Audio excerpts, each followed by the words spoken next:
Hey guys, wonderful day out today. Fresh rain smell, the soft sound of the rain hitting my umbrella and of hitting the ground. Hopefully it's not too loud in the video, and hopefully it's something you guys enjoy as well, but for me it's very enjoyable, and I thought I'd shoot a video while I'm at it on my walk. I've been meaning to talk about this, but I have gone into it a little bit before. The topic is meditation. Now, we talked about Jen's heart center meditation and the effects that has on our lives and on our energetic fields, right? Now, the intent behind this practice needs to be very clear. Okay, we see a lot of people, a lot of gurus, a lot of the spiritual community obviously recommending meditation as a spiritual practice, right? But nobody really understands the process behind it or understands what it's doing. Oh, it's a way of calming your mind. Oh, it's a way of connecting to your inner self, even. But there needs to be that intention. It's very similar to prayer, okay? And I don't like that word because prayer turns into pray. But when people are basically trying to connect to source, God, they're doing it through a form of prayer, potentially, right? Or they're asking for something. Now, if they're not solid and specific in that intent of who they would like to connect to, then guess what? A bunch of demons can hear that as well. And they say, oh, look at this guy. He needs help. He wants that new car or something, right? Yeah, let's bring him that new car. But let's create a whole bunch of chaos in his life that leads to that new car. And in the end, you can say, yeah, I got that car. I should keep praying to these demons. Because what the demons really want, or these beings, or whoever comes in contact with you, is your energy source, right? They're feeding on you. They want to connect to your field. So through that prayer, that's why so many of these cultures idolize all of these beings, because they were part of their lives. Usually they were always providing some sort of sacrifice, they're providing some sort of worship, and in return they received material benefits, right? It's very similar to selling your soul to Satan or something of that nature, whereas maybe it's not as bad as it's seen in Hollywood, where literally you die and then you get replaced by a clone. But hopefully I don't get censored for that. But they're still extracting your energy. They're still using you as a sort of energetic supply, right? So similarly with meditation, you start, first of all, you detach from your emotions through it. If you're not clear in connecting to yourself, you just start practicing meditation, wherever it is, some sort of transcendental meditation, somebody trying to quiet your mind, or whatever. It does bring a very grounding, or rather not grounding, but a very peaceful effect to your etheric body, right? Which is basically the template of your physical body.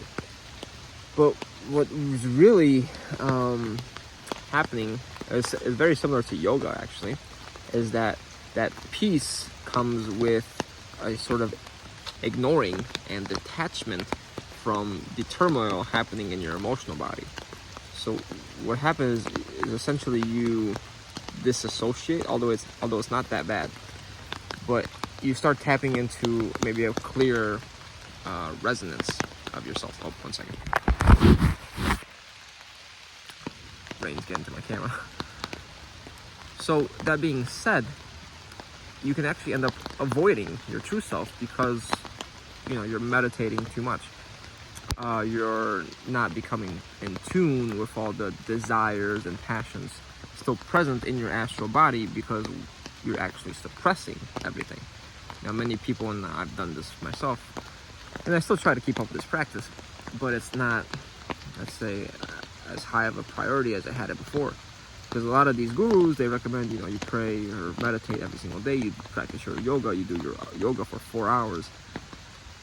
It's crazy, right? But what happens is you end up connecting and then suppressing your desires, your passions, your emotions, and then not letting yourself actually deal with them fully, not letting yourself actually detach from them fully, because they're still present in the body, but you've essentially suppressed them. You haven't actually looked at them. You've basically spiritually bypassed them, and that's not really, in my opinion, the way out. Now, meditation can be an effective tool in becoming more aware of yourself and creating more awareness in your day-to-day life, turning that into a walking meditation itself, right? Living really should be like a meditation itself, where you are constantly aware of the choices you're making. Yet, when you feel, in a sense, like if you don't meditate every day, then something's wrong, then you're not at your best, then you're not really learning from the actual practice. You're just using it as a tool to bypass all the negative emotions that you are essentially suppressing. Even the positive ones, right? The positive desires that you're trying to stay away from. Because you haven't dealt with them fully, and you haven't depolarized them, right? Taken the charge out of those desires by realizing, oh, I don't actually want those things. And even if they were to return, I still would not want those things in my life. Right? I still basically transcended those situations, those emotions inside of me. And then going back to the entity idea, and this is especially prevalent in yoga, especially with all the poses that are done. Oh, it's starting to rain harder. What can happen is, again, you're meditating, and this is specifically true when around a large group. So meditation in larger groups is a big no-no, because all of a sudden you start tapping into everyone else's energy that they've been suppressing, and it becomes like this black bubble that everyone's just pulling from in that group. And then they're entities as well. So when you're opening yourself up in this meditative state, your aura opens similar to a psychedelic experience, and which is why people can have psychedelic states and can achieve psychedelic states with meditation. So opening yourself up in this practice without specific intent to actually connect to the one true source, because that's what I do. I use it to connect with the one true source, to clean myself, to clean my aura, to clean my spirit. Then you become very vulnerable to these entities attaching themselves to you, right? Just like the gurus talk about in their yogic practices. Oh, you need to attach, or you need to connect with guru this, and ascended master this, and angel being this. And these entities love it. They want you to do that. They want you to become more vulnerable. They want you then to fall into this idea that, oh, you're being spiritually upgraded. That's why we're waking you up at 3 o'clock in the morning every night. That's why we're using your energy during the night, so that you can wake up tired. And then all of a sudden, they tell you, oh yeah, you were fighting all these wars or something in your sleep last night. We just needed your energy for that. Don't worry about it. It's okay if you're tired. I'm sure you consent to that, right? But you just have no idea, so you keep playing along. And same with the meditation. There's all types of meditations that you can connect to the blue, yellow, green, orange, whatever light energies, light flames. And it's another way for these beings to basically get into your auric field and connect themselves to you, to then begin sucking your energy.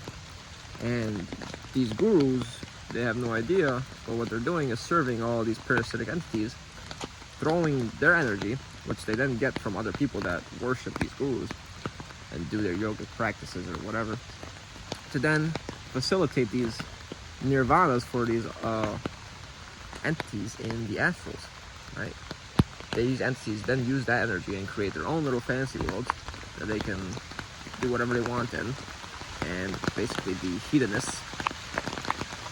And it's fine, because they got an endless supply of it from you, from your spirit, that is used to live your life, but instead you feel tired all the time, so it's going to these entities. So that's why I recommend really becoming very specific in your intent when meditating. Hey, I'm meditating to cleanse myself, to tap into my emotions, to tap into all my desires, to become more aware of them, to tap into my shadow self, to integrate that fully, so that when I'm walking around in my day-to-day life, I'm not so triggered all the time. I'm not so reactive. I'm more aware. And that's what really meditation has helped me do. That's what I've noticed as a benefit, is that I was able to become much more aware, much more non-reactive, much more controlled in my triggers, so that I can lead a more stable life in that regard. And it also created more a receptivity to my higher self, to then be able to make more connections. I believe at least the two are interconnected because of the number of connections I've made over the past 2 years. And it's, no coincidence that I also started meditating at this time as well. And my intent was not as specific, so I'm glad that I didn't fall into too many traps, although I could have fallen into some very deep ones, and I almost did with it. Okay, so something to be aware of. This it's gonna be a short video because my arm's starting to hurt and it's raining, but yeah, I think I got my point across regarding meditation. And I would say stay away from the yogic practices completely, because all the poses are, again, connected to these entities, connected to these demons that are going to tap into you as you start invoking them, and are going to start sucking your energy, your spirit away. So yeah, let me know what you guys think about the video, about the content presented. Like the video if you enjoyed it, subscribe, and I'll see you guys next time.